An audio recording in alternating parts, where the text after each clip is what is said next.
Shalom untuk saudara pendengar yang dikasihi Tuhan Yesus Kristus. Selamat siang dan salam sejahtera untuk kita semuanya. Selamat datang kembali di renungan siang dan doa siang pada hari ini. Semoga saudara yang terkasih dalam keadaan sehat selalu. Kiranya damai dan sukacita Roh Kudus melimpah di dalam hati dan pikiran saudara saat ini. Sebelum kita mulai renungan pada siang hari ini, marilah kita bersama-sama berdoa. Bapa di kerajaan sorga, terima kasih atas penyertaan yang Engkau berikan kepada saya atas siang hari yang indah ini. Terima kasih telah memberi saya kesempatan untuk selalu dapat bersyukur atas segala pekerjaan yang aku kerjakan. Maka dari itu, saya mohon sertailah selalu diri ini sepanjang hari ini. Terima kasih atas berkat Tuhan hingga saat ini aku masih bisa merasakan kebaikan Tuhan dan buatlah agar bibirku selalu mengucap syukur kepadamu. Tuhan Yesus Kristus, terima kasih pada saat ini saya masih bisa bekerja. Tuhan, saat ini saya akan memulai pekerjaan saya. Berkatilah pekerjaan ini dan sertailah sepanjang saya selama bekerja pada hari ini, agar menjadi berkat bagiku, bagi keluargaku dan juga tempat saya bekerja.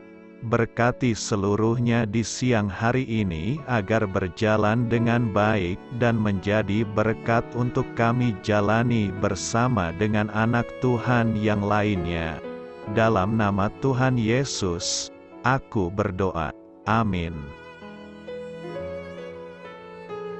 Sahabat saudara rohani, pembacaan ayat emas Alkitab renungan kita siang hari ini. Nats bacaan kita siang hari ini adalah, bermazmurlah baginya, percakapkanlah segala perbuatannya yang ajaib. Tertulis di dalam kitab 1 Tawari 16 ayat 9. Bacaan kita pada siang ini terambil dari kitab 1 Tawari 16 ayat 23 sampai dengan ayat 27. Bernyanyilah bagi Tuhan, hai segenap bumi, kabarkanlah keselamatan yang daripadanya dari hari ke hari. Ceritakanlah kemuliaannya di antara bangsa-bangsa dan perbuatan-perbuatannya yang ajaib di antara segala suku bangsa. Sebab besar Tuhan dan terpuji sangat, dan lebih dahsyat Ia daripada segala Allah. Sebab segala Allah bangsa-bangsa adalah berhala. Tetapi Tuhanlah yang menjadikan langit, keagungan dan semarak ada di hadapannya, kekuatan dan sukacita ada di tempatnya. Ayat di atas terambil dari kitab 1 Tawari 16 ayat 23 sampai dengan ayat 27. Mari kita mulai renungan siang kita. Judul renungan kita hari ini adalah Nyanyikanlah. Kata bijak Alkitab hari ini adalah, lagu di hati Anda membuat wajah Anda senantiasa tersenyum. Cerita renungan siang kita hari ini adalah, hampir setiap hari saya berolahraga jalan pagi di taman dekat rumah kami di Bois. Pada saat yang sama, seorang wanita tua juga berjalan pagi di sana. Ia selalu berjalan searah jarum jam, sedangkan saya berjalan berlawanan dengan arah jarum jam, sehingga kami berpapasan 2 kali untuk setiap putaran yang kami lalui. Ia memiliki mata yang sangat indah dan wajah keriput yang semakin berkerut setiap kali ia tersenyum. Saat ia tersenyum, seluruh wajahnya ikut tersenyum. Ia mengidap Alzheimer. Saat kami bertemu pertama kali, ia bertanya, apakah saya sudah menyanyikan lagu saya? Saya berkata, belum, Bu. Maka ia menyanyikan sebuah lagu pendek tentang matahari. "Selamat pagi, Pak Matahari." Lalu ia tersenyum, mengangkat tangan seperti sedang memberikan berkat, kemudian melanjutkan perjalanannya. Kami pun berpisah, mengitari lapangan 180 derajat, sampai berpapasan kembali. Ia bertanya, "Apakah saya sudah menyanyikan lagu saya?" Saya berkata, "Nyanyikan lagi." Dan ia pun bernyanyi kembali. Saya tidak dapat mengenyahkan lagunya yang ceria itu dari pikiran saya.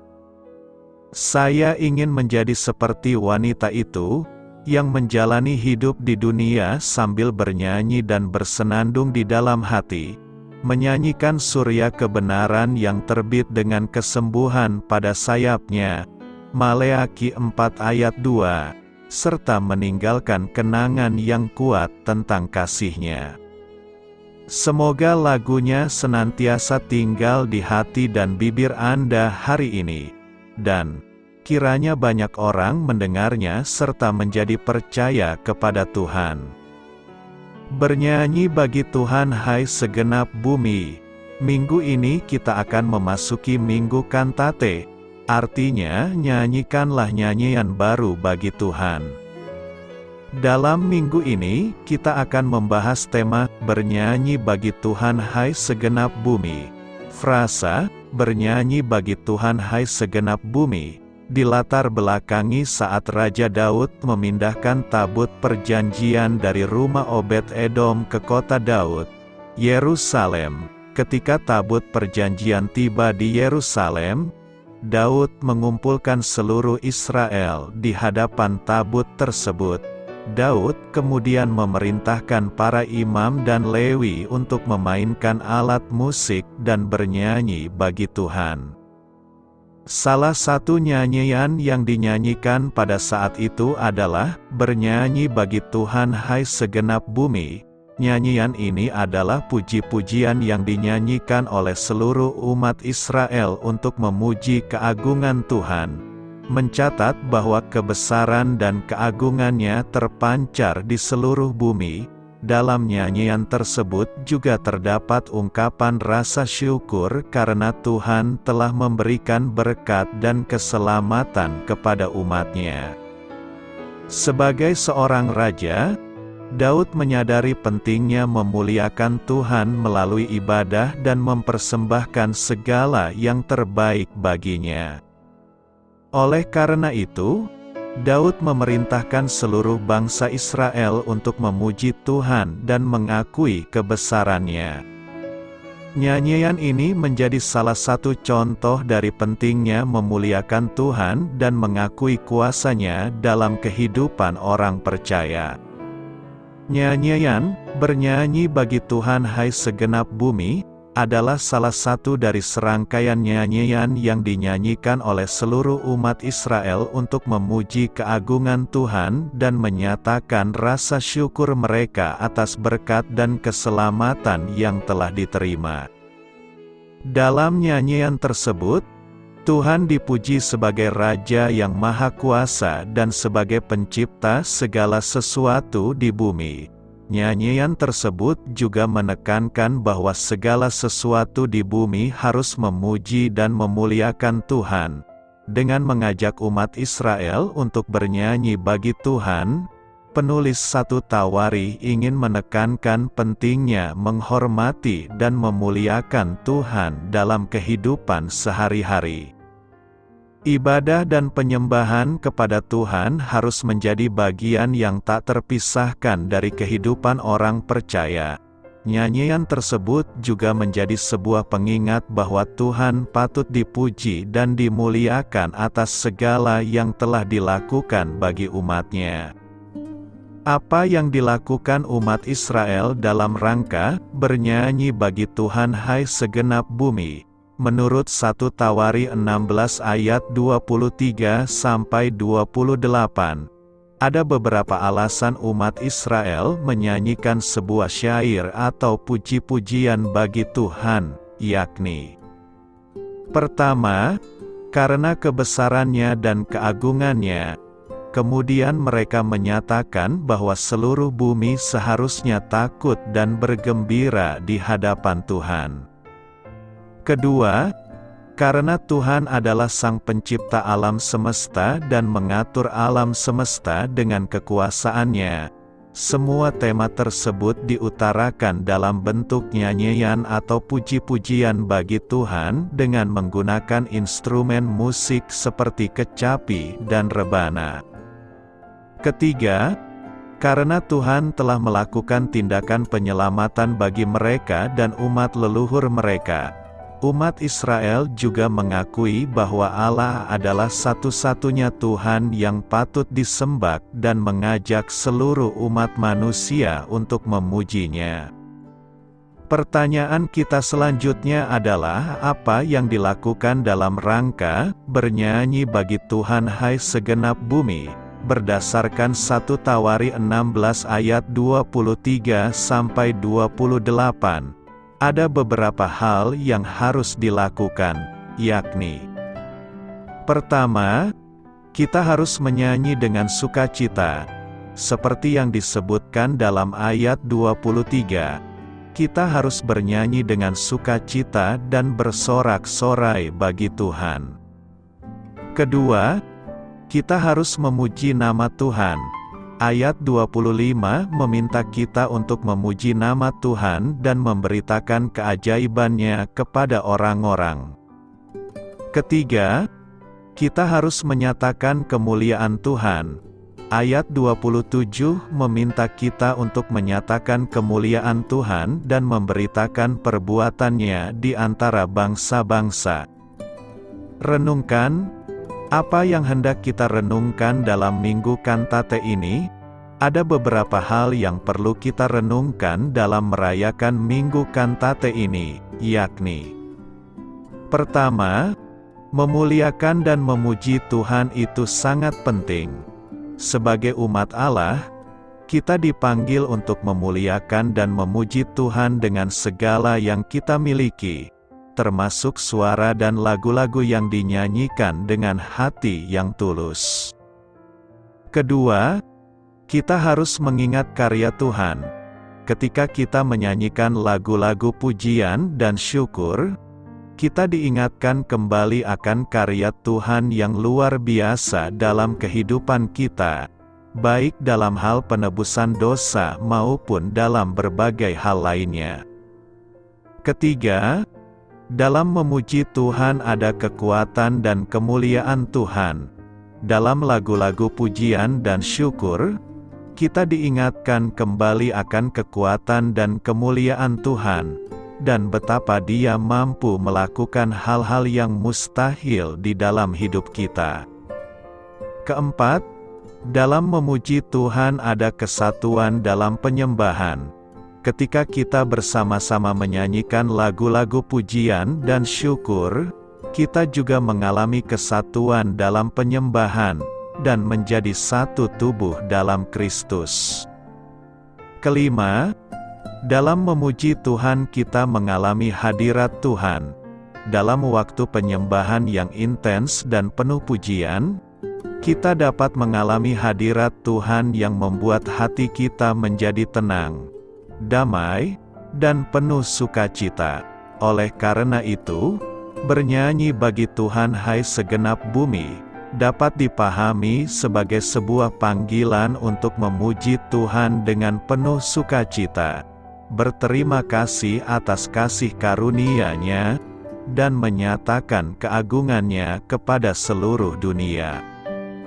Apa kata Alkitab mengenai orang Kristen yang berdinas militer? Alkitab mengandung informasi cukup banyak terkait dinas militer.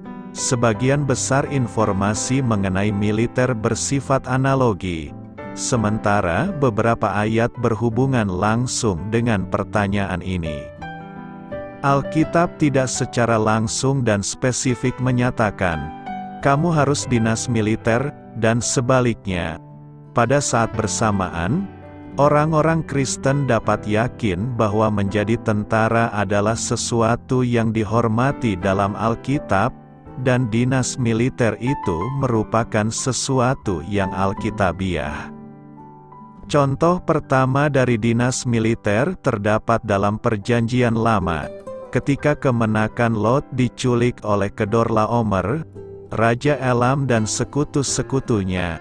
Abraham membantu Lot dengan mengumpulkan 318 orang-orangnya yang terlatih dan mengalahkan pasukan asing. Kelak, bangsa Israel mengembangkan tentara yang permanen. Kesan bahwa Allah adalah pahlawan rohani dan akan melindungi umatnya tanpa memandang kekuatan militer apapun, mungkin menjadi penyebab mengapa Israel begitu lambat dalam membangun angkatan bersenjata. Angkatan bersenjata yang permanen di Israel baru ada setelah berdirinya sistem politik terpusat yang dikembangkan oleh Saul, Daud dan Salomo. Saul merupakan orang pertama yang membentuk tentara yang permanen. Sekalipun demikian, tentara itu harus didukung oleh makanan dan persediaan lainnya dari keluarga si anggota tentara itu sendiri. Apa yang dimulai oleh Saul ini diteruskan oleh Daud. Dia menambah jumlah tentara, menyewa tentara dari daerah-daerah lain yang setia hanya kepadanya dan menyerahkan tampuk kepemimpinan pasukan kepada seorang panglima. Di bawah Daud, Israel juga menjadi lebih agresif dalam kebijaksanaan militernya, dan menyerap negara-negara tetangga seperti Amon. Daud mengembangkan sistem rotasi bagi tentaranya dengan 12 kelompok yang terdiri dari 24.000 orang yang berdinas selama 1 bulan per tahun. Sekalipun masa pemerintahan Salomo itu berlangsung damai, dia mengembangkan angkatan bersenjatanya dengan menambahkan kereta kuda dan pasukan berkuda. Angkatan bersenjata yang permanen berlanjut, sekalipun terpecah bersama dengan kerajaan setelah meninggalnya Salomo, sampai tahun 586 sebelum Masehi, ketika Israel berakhir sebagai sebuah institusi politik. Yesus terheran-heran ketika seorang perwira Roma, perwira yang mengomandani 100 tentara, mendekati dia. Respon perwira itu terhadap Yesus mengindikasikan pengenalannya yang jelas akan otoritas dan juga imannya kepada Yesus. Yesus tidak mencela karirnya. Banyak perwira yang dicantumkan dalam Perjanjian Baru dipuji sebagai orang-orang Kristen, orang-orang yang takut akan Allah, dan orang-orang yang memiliki karakter yang baik. Secara historis, tempat dan namanya mungkin saja telah berubah, namun angkatan bersenjata harus dihargai seperti para perwira di dalam Alkitab. Menjadi tentara merupakan hal yang terhormat. Contohnya, Paulus menggambarkan Epafroditus, sesama orang Kristen, sebagai teman seperjuangan. Alkitab juga menggunakan istilah militer untuk menggambarkan menjadi kuat di dalam Tuhan dengan mengenakan perlengkapan senjata Allah.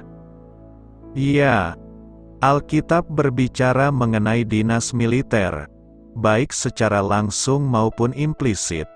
Para pria dan perempuan yang melayani negara mereka dengan jujur dan terhormat boleh merasa yakin bahwa pengabdian mereka didukung dan dihargai oleh Allah yang berdaulat. Mereka yang melayani dalam dinas militer pantas mendapatkan hormat dan rasa terima kasih kita. Bersoraklah bagi Tuhan. Minggu ini kita akan memasuki Minggu Jubilet. Jubilet yang artinya, bersorak-soraklah bagi Allah, hai seluruh bumi. Dalam minggu ini, kita akan membahas tema, bersoraklah bagi Tuhan. Bersorak bagi Tuhan adalah bagian hidup orang percaya. Bersorak bagi Tuhan itu bisa tampak dari nyanyian pujian dan penyembahan. Nyanyian dan penyembahan itu ternyata bukan hanya diterima Allah dari mereka yang ada di dunia ini, Orang-orang yang masuk surga pun akan ikut bernyanyi, dan mereka menyanyikan suatu nyanyian baru, yaitu nyanyian baru keselamatan yang telah mereka terima dari penebusan Yesus Kristus. Bernyanyi dan bersorak itu harus dengan segenap hati. Kita tidak boleh bernyanyi dengan bermain-main, atau bernyanyi untuk menerima pujian dari orang lain. Kita bernyanyi dan bersorak-sorai itu hanya untuk memuji dan menyembah nama Tuhan yang telah menolong dan menyertai kehidupan kita. Itu sebab dalam menyanyikan lagu-lagu pujian dan penyembahan yang baik itu, di gereja-gereja dibentuk kelompok paduan suara, kor, dan lain sebagainya agar lagu itu dinyanyikan dengan baik dan sepenuh hati. Perikop khotbah saat ini adalah bahagian dari nyanyian pujian Daud kepada Allah ketika membawa tabut perjanjian ke Yerusalem. Umat mengakui bahwa Tuhan itu Raja atas segala bangsa dan segenap alam semesta. Segala sesuatu ada di bawah kuasanya. Penghakimannya sungguh amat dahsyat dan kasih setianya kekal selama-lamanya. Setiap orang yang merasakan kehadiran Tuhan dalam kehidupannya akan bersyukur dan memuji Tuhan. Hidup bersama-sama dengan Allah akan membawa sorak-sorai, syukur dan pujian. Inilah hal yang dapat kita renungkan melalui nas khotbah ini. Sungguh begitu indahnya hidup bersama-sama dengan Tuhan. Kita hidup dan berjalan bersama Raja Penguasa alam semesta. Pertanyaan kita sekarang adalah apakah yang mendasari Daud dan kita bersorak bagi Tuhan? Ada beberapa alasan mengapa kita bersorak bagi Tuhan, yakni: pertama, bahwa Tuhan itu Raja. Dari ayat 31 kita dapat belajar bahwa Tuhan adalah kepala, yang artinya Tuhan harus menjadi yang utama dalam hidup kita. Dan Tuhan juga adalah pemilik atas segalanya, bahwa Dialah yang menciptakan langit, bumi, dan seluruh isinya. Kedua, Tuhan itu baik dan setia. Bersyukurlah kepada Tuhan, sebab Ia baik, bahwasannya untuk selama-lamanya kasih setianya. Jika demikian, bukti apa yang dapat mendukung pernyataan bahwa Tuhan itu baik dan setia? Yang pertama adalah bahwa Ia telah menunjukkan kebaikannya melalui perbuatan-perbuatannya yang ajaib, dan yang kedua adalah bahwa Ia menyatakan kesetiaannya melalui janji-janjinya yang tidak pernah berubah bagi kita. Ketiga, Tuhan itu adil. Seperti yang tertulis dalam kitab 1 Tawari 16 ayat 14 bahwa Dialah Tuhan, Allah kita, di seluruh bumi berlaku penghukumannya. Dari ayat tersebut kita dapat belajar kebenaran bahwa Tuhan adalah Allah yang adil, yang menjaga manusia dengan kasih setianya, namun Ia juga yang tidak membiarkan dosa itu merajalela di seluruh bumi. Oleh sebab itu Ia menghukum manusia berdosa dengan hukum-Nya. Bersoraklah bagi Tuhan, bukanlah dilakukan hanya sesekali saat kita beribadah misalnya, melainkan sorak-sorai itu harus berlangsung selama hidup kita. Pengakuan Tuhan itu Raja, baik dan adil harus terus kita kumandangkan di setiap tingkah laku dan perbuatan serta perkataan kita. Lalu pertanyaan terakhir adalah apakah yang harus kita lakukan dalam rangka bersorak-sorak bagi Tuhan? Yang harus kita lakukan adalah: pertama, kita harus menceritakan bahwa Tuhan itu Raja, baik dan adil melalui perkataan kita. Seperti yang dikatakan dalam kitab 1 Tawari 16 ayat 23-27 bahwa kita harus berkata-kata tentang hal-hal yang memuliakan Tuhan. Kata-kata yang memuliakan Tuhan adalah pujian dan ucapan syukur kepadanya atas kehidupan yang telah kita terima sampai detik ini. Seperti yang tertulis dalam kitab Ibrani 13 ayat 15 bahwa, sebab itu marilah kita, oleh Dia, senantiasa mempersembahkan korban syukur kepada Allah, yaitu ucapan bibir yang memuliakan namanya. Kedua, kita harus memberikan diri kita sebagai persembahan yang hidup. Melalui cara hidup kita yang ternyata dalam kehidupan kita sehari-hari yang mencerminkan pribadi Kristus melalui diri kita. Seperti yang ternyata dalam kitab 1 Tawari 16 ayat 29, berilah kepada Tuhan kemuliaan namanya, bawalah persembahan dan masuklah menghadap Dia. Sujudlah menyembah kepada Tuhan dengan berhiaskan kekudusan. Juga melalui ketaatan kita akan firman-Nya seperti yang tertulis dalam Injil Matius 4 ayat 4 dan Yohanes 4 ayat 34. Bahwa kita harus melakukan semua hal sesuai dengan kebenaran firman Tuhan. Selain itu kita juga dapat mengabarkan keselamatan melalui cara hidup kita dengan tidak menjadi serupa dengan dunia ini, yakni dengan menjaga tubuh kita yang adalah bait Allah dengan tidak mengotorinya dengan hal-hal yang dapat merusak tubuh dan menjaga pikiran kita terhadap pikiran yang sia-sia sehingga hidup kita berkenan kepada Tuhan. Karena itu, teruslah bersorak-sorak bagi Tuhan sepanjang kita hidup di dunia ini. Selamat memulai karya dalam minggu ini untuk Tuhan. Doa saya menyertai saudara sekalian.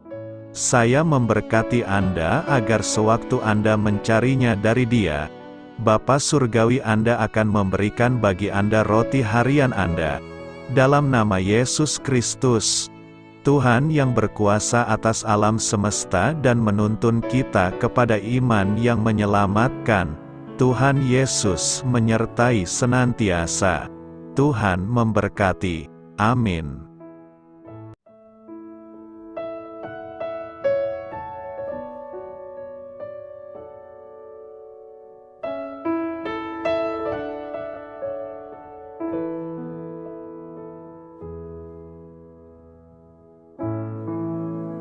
Demikianlah renungan firman Tuhan pada siang hari ini. Semoga menjadi kekuatan di dalam hidup kita dan menjadikan kita pribadi yang lebih sukses. Sebelum kita memulai aktivitas hari ini, marilah kita berdoa.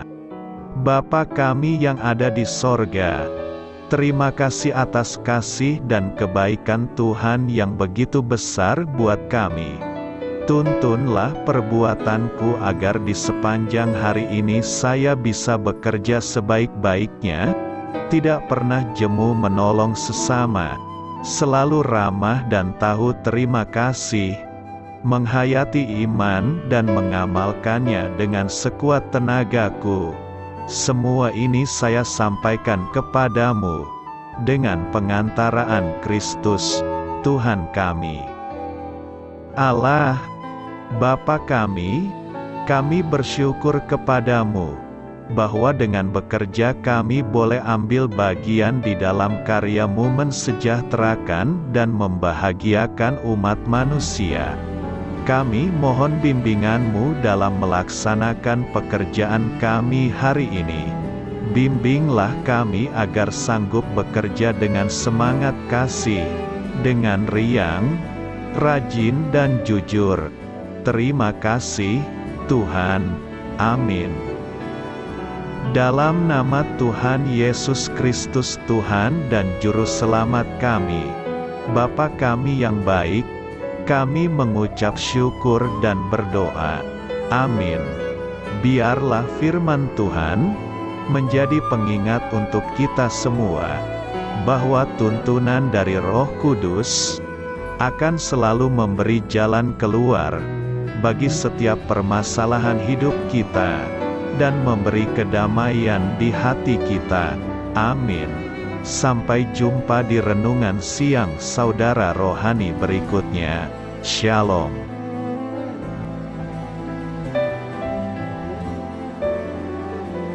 Halo untuk semua pendengar saudara rohani yang terkasih di dalam nama Tuhan Yesus Kristus dimanapun berada. Mari dukung kami, tim redaksi Renungan Harian Saudara Rohani dengan cara memberikan bantuan, kritik dan masukan. Saudara dapat memberikan masukan melalui kolom komentar di bawah atau mengirim kepada kami langsung melalui email yang tertera di layar Anda, saudararohani@gmail.com.